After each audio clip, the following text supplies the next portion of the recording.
All the smart aspirant chemistry subject 11 standard के unit 4 some basic concept of chemistry से आज का हमारा topic mole concept and molar concept with numerical that's all are including in syllabus of NEET जेडबलई Maharashtra state board and NCERT board and I just brought here line to line explanation which is actually based on Maharashtra state board. तो line to line explanation आपके लिए यहाँ पर है जो Maharashtra state board की book में गिवन है। आप ये टॉपिक हमारा शुरू होता है यहाँ से मोल कंसेप्ट एंड मोलार कंसेप्ट 1.2, यहाँ पे आप बुक में जाकर चेक करें, वहाँ से ये दिया हुआ है। अब आपको अगर इसका स्टडी करना है तो बुक के कॉम्पेरेटिव में आप स्टडी करेंगे इसका। कैन यू रिकॉल ऐसे पार्ट गिवन है हमारे को और वहाँ पे 2 क्वेश्चन पूछे हैं। यहाँ पे पहला क्वेश्चन पूछा है हमारे को कैन यू रिकॉल के अंदर में 1 dozen means how many items. 1 dozen यानी कितने आइटम्स होते हैं, यानी कितना। तो आपको पता है 1 डजन, अगर आपने कहा 1 डजन बनाना, 1 डजन स्पून यानी 12।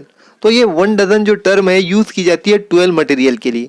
इसी तरह से 1 gross means how many item. तो यहाँ पे 1 ग्रोस ये भी एक टर्म है जो कि काउंट के लिए की जाती है, यहाँ पे लार्ज काउंट के लिए। तो 12 डजन मीन होता है यहाँ पर 1 ग्रोस, तो 12 डजन, तो 12 डजन होता है बराबर 144 आइटम्स के। तो इस तरीके से ये टर्म्स हैं जिसको क्वांटिटेटिव एडजेक्टिव्स कहा जाता है। अब यहाँ पर इसी तरह से मोल क्या होता है, तो मोल भी एक क्वांटिटेटिव एडजेक्टिव्स है जो कि यूज किया जाता है नंबर ऑफ पार्टिकल को मेजर करने के लिए, जो बहुत ही माइन्यूट और छोटे पार्टिकल होते हैं। तो ये रिप्रेजेंट किया है।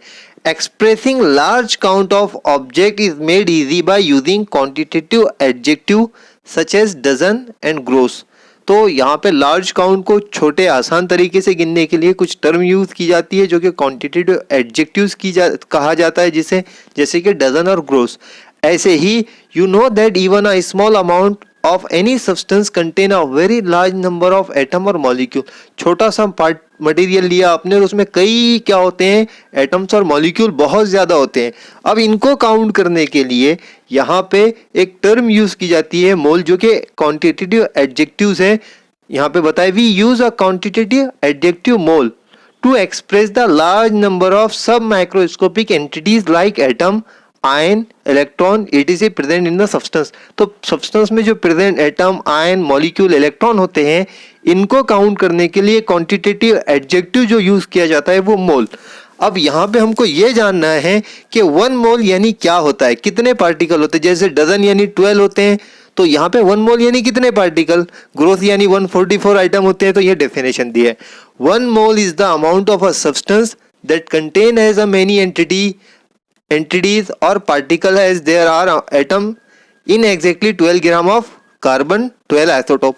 यानी 12 ग्राम कार्बन में कितने एटम होते हैं वो कहलाते हैं यहाँ पे 1 मोल। अभी 12 ग्राम कार्बन में कितने एटम होंगे, तो आपको सबसे पहले ये पता करना होगा कि 1 कार्बन का मास कितना है, तो तब जाके आपको पता चलेगा 12 ग्राम में कितने एटम होते हैं। यहाँ पे let's calculate the number of atom in 12 gram of carbon 12 isotope. Mass of 1 carbon 12 atom is determined by mass spectrometer. तो मास स्पेक्ट्रोमीटर की बेस पे 1 कार्बन का मास बताया जाता है। यहाँ पे 1 carbon is equal to 1.99264 into 10⁻⁻23। ये एक कार्बन का मास है। अब यहाँ पर इस बेस पर आप ये मालूम कर सकते हैं कि 12 ग्राम कार्बन में कितने पार्टिकल होते हैं। तो ये आपको मास ऑफ 1 मोल कार्बन, ये 1 मोल का आपको पता है कि 12 ग्राम यानी 1 मोल होता है।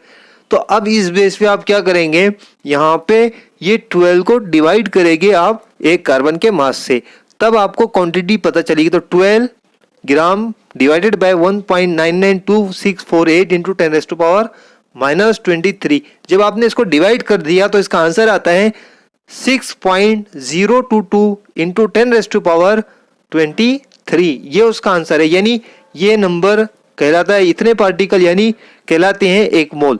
ये एवोगैड्रोस नंबर भी है, इसको एवोगैड्रोस कांस्टेंट भी कहा जाता है। तो इतने एवोगैड्रोस कांस्टेंट यानी 1 मोल पार्टिकल, 1 मोल यानी वो जितने पार्टिकल की क्वांटिटी है। तो इस तरीके से thus 1 mole is the amount of a substance that contain 6.0221367 into 10⁻23 इतने पार्टिकल यानी 1 मोल। तो I hope you will be understand that. इस तरीके से तो इतने पार्टिकल यानी 1 मोल होते हैं। अब यहाँ पर चाहे वो एटम हो, आयन हो, मॉलिक्यूल हो। अब इसको समझने के लिए आपको एक बात बताता हूँ कि note that the name of the unit is mole and the symbol for the unit is mole. इसकी यूनिट मोल और उसका सिंबल MOL। अब यहाँ पे एग्जांपल देख ले आप, 1 mole of oxygen atom, 1 mole oxygen atom यानी कितने पार्टिकल अभी बताए, 1 डजन यानी 12 होता, तो 1 मोल यानी 6.022 इंटू 10⁻23। ये जो है तो आप इसका राउंड ऑफ ले ले डायरेक्ट, इस तरीके से हम उसको समझेंगे। इसी तरह से 1 मोल यानी इतने एटम होते हैं ऑफ ऑक्सीजन। अगर 1 मोल ऑफ वाटर मॉलिक्यूल तो 1 मोल यानी कितना, वही बता के अपने 1 डजन यानी 12 होते हैं, तो 1 मोल यानी 6.022 into 10⁻23 mole molecule of water, यानी 1 मोल वाटर यानी इतने। अब 1 मोल ऑफ सोडियम, आप कुछ भी लो, यहाँ पे कोई भी टाइप का मॉलिक्यूल लो, 1 मोल यानी कितने पार्टिकल होते हैं, कितने मॉलिक्यूल होते हैं, कितने एटम होते हैं, यानी 6.022 into 10⁻23 in a round of. तो ये NaCl के लिए भी सिमिलर दिया हुआ है। So these all are the concept. Mole concept, mole means इतने पार्टिकल को क्या कहा जाता है, 1 मोल, जो कि बेस्ड बनाया गया है कार्बन की बेस पर। नेक्स्ट पॉइंट है हमारे पास molar mass. The mass of 1 mole of a substance, element or compound in a gram is called its molar mass. The molar mass of any element in a gram is numerically equal to atomic mass of that element in unified. अगर element का unified मास अगर आपने ग्राम में ले लिया तो वो हो जाएगा 1 मोल। एग्जाम्पल आपके सामने, एग्जाम्पल में आपको साफ तौर पे वो नजर आएगा, जैसे हाइड्रोजन का मास 1, अगर आप 1 यूनिफाइड, आपने 1 यूनिफाइड को 1 ग्राम कह दिया तो वो हो जाएगा 1 मोल। ये एग्जांपल देखिए, हाइड्रोजन 1 यूनिफाइड 1 मोल, कार्बन का मास 12 यूनिफाइड ग्राम में ले लिया आपने 12 मोल, ऑक्सीजन का मास यूनिफाइड 16, अगर आपने 60 ग्राम ले लिया तो वो 1 मोल, यानी मास को ग्राम में ले लिया जाए यूनिफाइड मास को तो वो मोल हो जाता है, यानी मोलर मास कहलाता है। Similarly molar mass of any substance existing as polyatomic molecule in a gram is numerical equal to its molecular mass of formula mass in unified. अब इसी तरह से ये आपने देखा इंडिविजुअल एटम का। अब यहाँ पे पॉलीएटॉमिक मॉलिक्यूल जिसमें एक से ज़्यादा एटम हो, यानी मॉलिक्यूल के अंदर में अगर आपको मोलर मास निकालना हो तो आपको क्या करना होगा, मोलर मास जो यूनिफाइड में होता है, जैसे ऑक्सीजन का O2 का मोलर मास अगर निकालें, एक ऑक्सीजन का 16, 2 ऑक्सीजन का 32 यूनिफाइड, तो यूनिफाइड को ग्राम में ले लो क्या हो जाएगा, मोल। ऐसे H2 का यूनिफाइड में मास है 18, उसको यूनिफाइड ग्राम में ले लो हो जाएगा वो 1 मोल। NaCl का यूनिफाइड में मास है 58.5, अगर आपने 58.5 ग्राम में ले लिया वो हो जाएगा 1 मोल। तो ये कहलाएगा molar mass for these molecule and any molecule. तो आप इसको कहीं पर भी अप्लाई कर सकते हैं। नेक्स्ट टर्म हमारे पास यहाँ पर दिया हुआ है molar mass of oxygen atom. आपको एग्जांपल आपको निकालना है अगर ऑक्सीजन का मोलर मास, तो यहाँ पे देखो Avogadro's number into unified mass into mass of 1 carbon atom, इस तरीके से आप उसको क्या करेंगे, मल्टीप्लाई करेंगे तो क्या आएगा 16। तो ये मेथड है, इस तरीके से कैलकुलेट किया गया, जो आपको चार्ट में दिखाया है वही ये कैलकुलेटेड मेथड से किया हुआ, वो चार्ट में लिस्ट किया हुआ है इस तरीके से। इसी तरह से हमारे पास नेक्स्ट टर्म 2 न्यूमेरिकल है जो आगे देखेंगे। Topic we have problem 1.5। In that 1.5 problem, calculate the number of moles and molecule of urea present in 5.6 gram of urea। 5.6 gram urea में हमको नंबर ऑफ मोल कैलकुलेट करना है और दूसरा नंबर ऑफ मॉलिक्यूल कैलकुलेट करना है। तो हमारे पास नंबर ऑफ मोल जो कैलकुलेट करने के लिए एक फॉर्मूला है, given mass by molar mass. ये गिवन मास है इसका W और मोलर मास है M। तो W by M is equal to होता है N। तो यहाँ पर ये N बोले तो नंबर ऑफ मोल, तो गिवन मास है हमारे पास 5.6, इसको डिवाइड करेंगे 60 से तो आंसर आएगा 0.093। इस तरीके से ये नंबर ऑफ मोल कैलकुलेट किया हुआ है, यहाँ पर देख लेते हैं वापस से। तो ये है हमारे पास मास ऑफ यूरिया और mass of urea by molar mass of urea. तो मास ऑफ यूरिया दिया 5.6, मोलर मास 60, आया आंसर 0.0933। इस तरीके से आपने क्या किया, नंबर ऑफ मोल कैलकुलेट किया, मोल्स। अब है नंबर ऑफ मॉलिक्यूल। तो यहाँ पे number of mole molecule calculate करने के लिए आपको क्या करना होता है, number of mole into Avogadro's constant, तो दोनों का मल्टीप्लिकेशन करना होगा। तो ये नंबर ऑफ मोल, ये एवोगैड्रोस कांस्टेंट, मल्टीप्लिकेशन किया, आंसर आया नंबर ऑफ मॉलिक्यूल। तो ये दो चीज़ें फाइंड आउट की है, number of mole and number of molecule. So that's the method generally used to calculate the number of mole and molecule from given mass of substance. So next we have problem 1.6 in the topic and the problem is calculate the number of atom in each of the following। नीचे दिए हुए हैं जो उसमें आपको number of atom calculate करना है। पहला निकालना है 52 मोल्स ऑफ ऑर्गन में एटम कितने, दूसरा है 52 यूनिफाइड हीलियम में कितने, तीसरा है 52 ग्राम ऑफ हीलियम में कितने, ये तीनों में। और सबसे पहले हम निकालेंगे ऑर्गन, 52 मोल्स ऑफ ऑर्गन। एक मोल में पार्टिकल कितने होते हैं सबको पता है, और एक मोल ऑर्गन यानी कितने एटम, तो ये इतने 6.022 इंटू 10⁻23 एटम, यानी एवोगैड्रोस नंबर ऑफ एटम एक मोल पार्टिकल में होते हैं। तो एक मोल ऑर्गन यानी इतने एटम। अब 52 यानी कितने एटम, तो आप डायरेक्ट इसको किससे मल्टीप्लाई कर देंगे 52 से, तो ये क्या आपने multiplication 52 into Avogadro's number divided by 1, so this answer is here 131.144 into 10⁻23 atom of organ. तो ये 52 मोल में इतने एटम होंगे। नेक्स्ट हमारे पास दिया है 52 यूनिफाइड ऑफ हीलियम में। तो आपको पता होना चाहिए कि एक हीलियम का जो एटॉमिक मास है 4 यूनिफाइड, यानी 4 यूनिफाइड रहा मास तो वो एक एटम होगा, और 8 रहा तो 2 एटम होंगे, 10 रहे तो 40 एटम होंगे, 44 रहे तो यहाँ पर 11 एटम होंगे। इसी तरीके से 52 रहे तो 13 एटम होंगे, यानी यहाँ पे एक एटम का मास 4 है तो 52 कितने एटम का मास होगा, तो वो होगा 13। तो आप उसको कैसे कैलकुलेट करेंगे, 52 divided by 4 is equal to 13, इस तरीके से। तो ये number of atom in 52 unified. अब नेक्स्ट हमारे पास यहाँ पर दिया हुआ है थर्ड लास्ट, ये 52 ग्राम ऑफ हीलियम में निकालना है अपने को। तो अगर आप देखें mass of 1 mole of helium, आपने पहले देखा था mass of helium in unified, एक एटम का मास देखा था। अगर आप वही एटम के मास को ग्राम में ले ले तो वो 1 मोल हो जाता है। एक एटम का मास 4 यूनिफाइड, लेकिन 1 मोल हीलियम का मास 4 ग्राम, नॉट यूनिफाइड। तो यहाँ पे 4 ग्राम यानी यहाँ पर 1 मोल। अब आपको निकालना है 52 ग्राम में, तो 4 ग्राम यानी 1 मोल, तो 52 ग्राम यानी 30 मोल। आप क्या करेंगे 52 डिवाइडेड बाय 4, तो यहाँ पे आ गए 32 मोल। 32 मोल्स ये क्या है, नंबर ऑफ मोल निकले हैं कितने ग्राम में, 52 ग्राम में। अब अगर आपको नंबर ऑफ एटम मालूम करना है तो आपको नंबर ऑफ एटम मालूम करने के लिए एक फॉर्मूला यूज़ किया जाता है, N number of mole into Avogadro's number. इस तरीके से अगर आप मल्टीप्लाई करेंगे तो आपको मालूम पड़ेगा नंबर ऑफ मॉलिक्यूल और एटम। तो यहाँ पे number of mole, Avogadro's number, और ये यहाँ पर नंबर ऑफ एटम। तो नंबर ऑफ एटम निकालना है अपने को। तो मोल हमारे पास गिवन थे, यहाँ पर देखते हैं मोल कितना है 13। 13 को मल्टीप्लाई करेंगे ये 30, यहाँ देखेंगे इक्वेशन 13 इंटू 6.022 इंटू 10⁻23 यानी एवोगैड्रोस नंबर। तो आंसर आएगा यहाँ पे नंबर ऑफ एटम होंगे 78.286 इंटू 10⁻23 एटम ऑफ हीलियम, यानी 52 ग्राम में 78.286 इंटू 10⁻23 एटम हो गए। So that's all.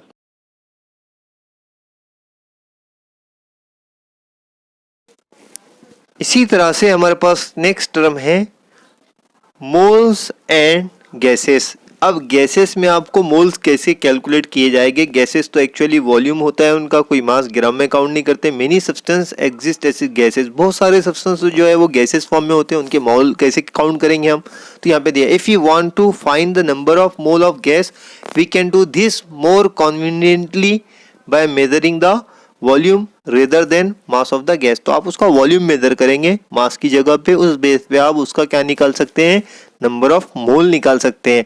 तो जैसे आप सॉलिड में सब्सटेंस का मास चेक करते थे, ऐसे गैसेस में वॉल्यूम करेंगे, उसकी बेस पे क्या निकालेंगे, वॉल्यूम। तो chemist have deduced from Avogadro law the 1 mole of any gas occupied a volume 22.4 dm³ at standard temperature 0 degree Celsius and pressure 1 atmosphere. तो ये कंडीशन पे हर गैस 22.4 लीटर गैस जो होती है dm³ वो 1 मोल कहलाती है, यानी उतना लीटर रहा 22.4 तो 1 मोल। तो number of mole of gas is equal to volume of the gas at standard temperature divided by molar volume. तो जो गिवन वॉल्यूम होगा उसको आप मोलर वॉल्यूम से डिवाइड करेंगे, इस बेस पे वो निकाला जाता है। Thus the number of mole of gas N is equal to volume of gas at standard temperature.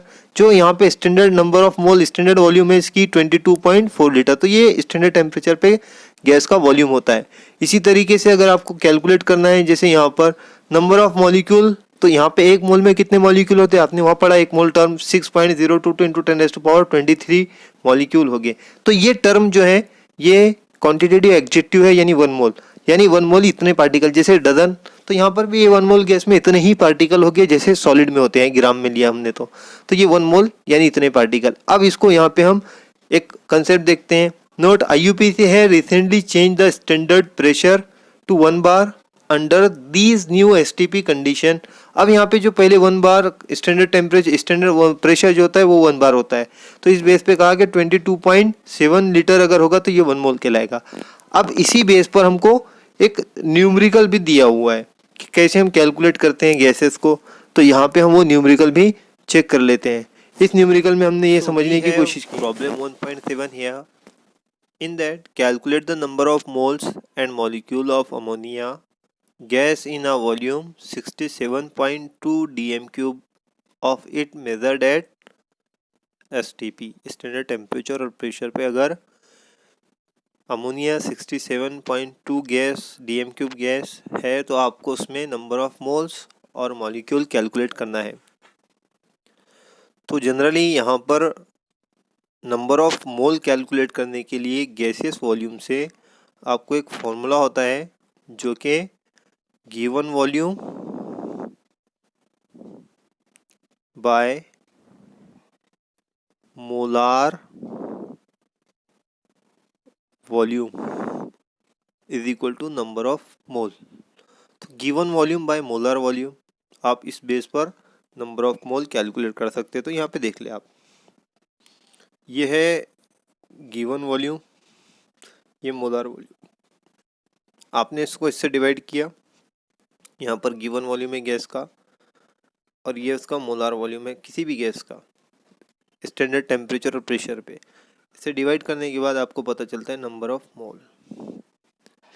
अब यहाँ पर नंबर ऑफ मोल कितना आया है इसका, 67.2 को डिवाइड करेंगे अपन 22.4 डीएम क्यूब से, तो इसका आंसर 3 मोल आता है। अब यहाँ पर आपको पता है 1 मोल यानी एवोगैड्रोस नंबर, तो 3 मोल यानी कितने, तो आपको क्या करना पड़ेगा, number of mole into Avogadro's number. अगर आप इसको इससे मल्टीप्लाई करते हैं तो आपको पता चलता है number of molecule, short form लिख रहा हूँ मैं यहाँ पे एन, नंबर ऑफ मॉलिक्यूल के लिए। तो ये एन मोल, ये एवोगैड्रोस नंबर, मोल को एवोगैड्रोस नंबर से मल्टीप्लाई किया गया, number of mole, number of molecule calculate हो जाएंगे। तो चलिए देखते हैं, यहाँ पे अपने पास यहाँ फार्मूला दिए, तो ये नंबर ऑफ मोल कितना है हमारे पास 3, इसको मल्टीप्लाई किया एवोगैड्रोस नंबर से तो उसका आंसर आता है 18.066 इंटू 10⁻23 मॉलिक्यूल। तो इस तरीके से दो चीज़ें फाइंड आउट की, पहला नंबर ऑफ मोल और बाद में नंबर ऑफ मॉलिक्यूल। थोड़ा सा दोबारा रिकॉल कर लेता हूँ, आपको नंबर ऑफ मोल कैलकुलेट करने के लिए given volume bye molar volume, तो ये आगे नंबर ऑफ मोल, और molar mass number of molecule calculate करने के लिए नंबर ऑफ मोल इनटू, ये यहाँ पे दिया number of mole into Avogadro's number, तो उससे पता चल जाएगा नंबर ऑफ मॉलिक्यूल। तो आपने मल्टीप्लिकेशन किया, लास्ट में आंसर यह है number of molecule 18.066 into 10⁻23 molecule. So that's all. So we have problem 1.7 here. In that, calculate the number of moles and molecule of ammonia gas in a volume 67.2 dm cube of it measured at STP standard temperature और pressure पे अगर ammonia 67.2 gas DM cube gas है तो आपको उसमें number of moles और molecule calculate करना है। तो जनरली यहाँ पर नंबर ऑफ मोल कैलकुलेट करने के लिए गैसियस वॉल्यूम से आपको एक फॉर्मूला होता है जो कि given volume by molar volume is equal to number of mole. तो given volume by molar volume, आप इस बेस पर नंबर ऑफ मोल कैलकुलेट कर सकते हैं। तो यहाँ पे देख ले आप, ये है गिवन वॉल्यूम, ये मोलार वॉल्यूम, आपने इसको इससे डिवाइड किया, यहाँ पर गिवन वॉल्यूम है गैस का और ये उसका मोलार वॉल्यूम है किसी भी गैस का स्टैंडर्ड टेम्परेचर और प्रेशर पे। इसे डिवाइड करने के बाद आपको पता चलता है नंबर ऑफ मोल। अब यहाँ पर नंबर ऑफ मोल कितना आया है इसका 67.2 को डिवाइड करेंगे अपन 22.4 dm³ से, तो इसका आंसर 3 मोल आता है। अब यहाँ पर आपको पता है 1 मोल यानी एवोगैड्रोस नंबर, तो 3 मोल यानी कितने, तो आपको क्या करना पड़ेगा number of mole into Avogadro's number. अगर आप इसको इससे मल्टीप्लाई करते हैं तो आपको पता चलता है number of molecule. Short form लिख रहा हूँ मैं यहाँ पे NM, नंबर ऑफ मॉलिक्यूल के लिए। तो ये N मोल, ये एवोगैड्रोस नंबर, मोल को एवोगैड्रोस नंबर से मल्टीप्लाई किया गया, number of mole, number of molecule calculate हो जाएंगे। तो चलिए देखते हैं यहाँ पे अपने पास यहाँ फार्मूला दिए। तो ये नंबर ऑफ मोल कितना है हमारे पास 3, इसको मल्टीप्लाई किया एवोगैड्रोस नंबर से तो उसका आंसर आता है 18.066 इंटू 10⁻23 मॉलिक्यूल। तो इस तरीके से दो चीज़ें फाइंड आउट की, पहला नंबर ऑफ मोल और बाद में नंबर ऑफ मॉलिक्यूल। थोड़ा सा दोबारा रिकॉल कर लेता हूँ। आपको नंबर ऑफ मोल कैलकुलेट करने के लिए given volume bye molar volume, तो ये आगे नंबर ऑफ मोल, और molar mass number of molecule calculate करने के लिए नंबर ऑफ मोल इनटू, ये यहाँ पे दिया number of mole into Avogadro's number, तो उससे पता चल जाएगा नंबर ऑफ मॉलिक्यूल। तो आपने मल्टीप्लिकेशन किया, लास्ट में आंसर ये है number of molecule 18.066 into 10⁻23 molecule. So that's all. Hey, all the smart students, if you have any question, doubt and problem regarding to the topic and subject just like physics, chemistry and biology, so just write down it in the comment box. Inshallah, I will definitely give you a satisfied answer regarding to that. So have a nice day. Goodbye.